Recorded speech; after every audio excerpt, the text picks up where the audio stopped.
Sabe, a gente sempre pensa no cérebro como o grande chefão, né? O centro de comando do nosso corpo. Mas e se o coração tivesse, digamos, voz ativa nessa conversa? Hoje a gente vai explorar essa relação surpreendente e super complexa entre o coração e o cérebro. E isso já nos leva a uma pergunta para começar a pensar. Afinal, quem é que está no comando? Aquela ideia tradicional de que o cérebro controla tudo de cima para baixo está sendo virada de cabeça para baixo por umas descobertas bem incríveis.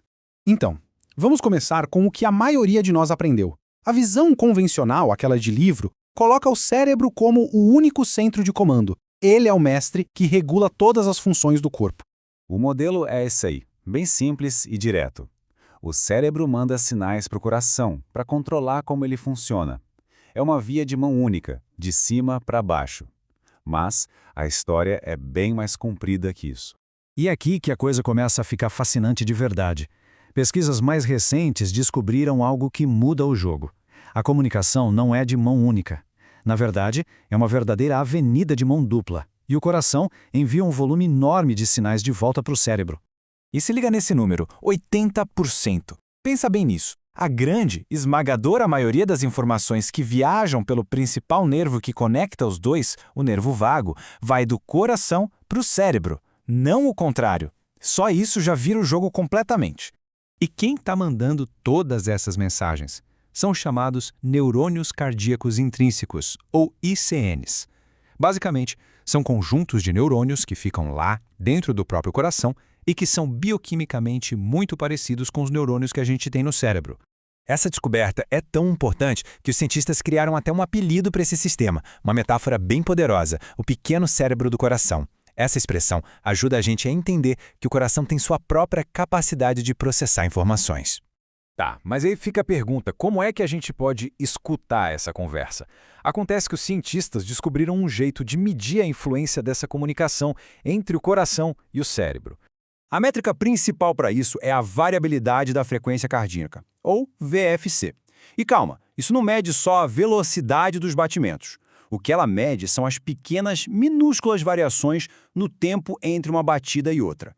E essa variabilidade é um baita indicador da saúde do nosso sistema nervoso autônomo. Funciona assim. Uma VFC alta geralmente é um ótimo sinal. Mostra um sistema nervoso saudável, que se adapta, que é resiliente. Por outro lado, uma VFC baixa está quase sempre ligada a estresse, a padrões de resposta muito rígidos e, infelizmente, a vários tipos de doença. Agora, vamos ver o que acontece quando esse diálogo é interrompido. As consequências para a saúde são bem sérias e mostram o quão vital é essa conexão.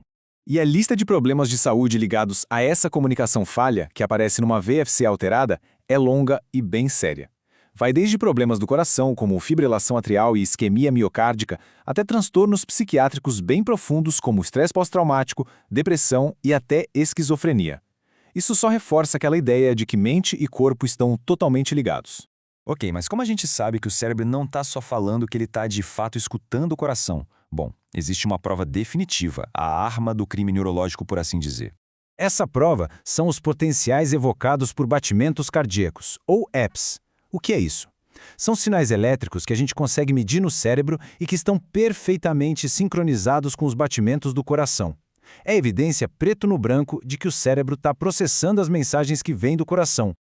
Então, o ponto mais importante aqui é esse. Os REPs confirmam que o cérebro tem essa consciência corporal, essa interocepção. O cérebro está o tempo todo monitorando o que está rolando no coração e ajustando as próprias respostas com base nessa informação. Quando a gente junta todas essas peças do quebra-cabeça, o que a gente tem é uma nova fronteira, uma nova forma de entender o corpo humano, um paradigma totalmente novo de uma relação que é, sim, bidirecional.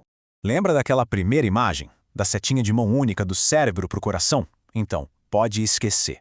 A nova realidade é essa aqui. Um ciclo sem fim de feedback. Uma conversa constante entre dois parceiros que são igualmente inteligentes. E se a gente quiser ter uma ideia do quão complexa é essa conversa, é só dar uma olhada nesta imagem.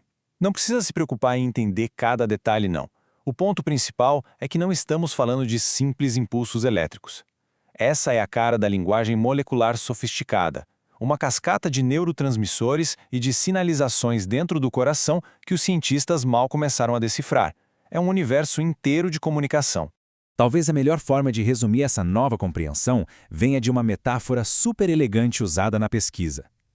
O pequeno cérebro do coração não é um empregado, mas sim o consulado geral do cérebro no coração.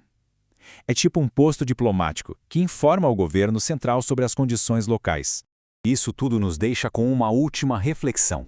Se o coração tem sua própria inteligência e influencia ativamente a forma como o cérebro percebe o mundo, o que realmente significa aquela expressão antiga, seguir o seu coração? Parece que a ciência está nos dando uma dimensão nova e muito mais profunda para essa sabedoria popular.